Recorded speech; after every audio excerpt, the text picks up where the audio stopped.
बहुत पुरानी बात है। एक जंगल में एक गुरुकुल था जिसमें बहुत सारे बच्चे पढ़ने आते थे।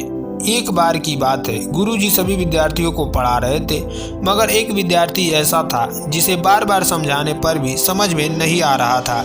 गुरुजी को बहुत तेज से गुस्सा आया और उन्होंने उस विद्यार्थी से कहा, जरा अपनी हथेली तो दिखाओ बेटा। विद्यार्थी ने हथेली गुरुजी के आगे कर दी। हथेली देखकर गुरुजी बोले, बेटा तुम घर चले जाओ, आश्रम में रहकर अपना समय व्यर्थ मत करो, तुम्हारे भाग्य में विद्या नहीं है।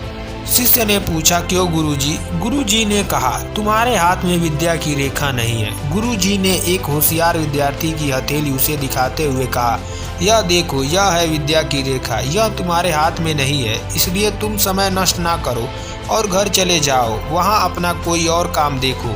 यह सुनने के बाद उस विद्यार्थी ने अपने जेब से एक चाकू निकाला जिसका प्रयोग वह रोज सुबह अपनी दातून काटने के लिए करता था।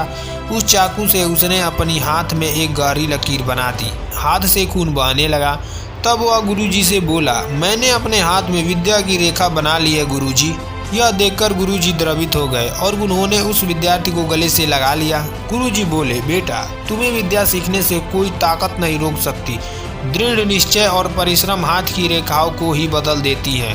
दोस्तों, वह विद्यार्थी आगे चलकर महर्षि पाणिनि के नाम से प्रसिद्ध हुआ, जिसने विश्व प्रसिद्ध व्याकरण अष्टाध्यायी की रचना की है।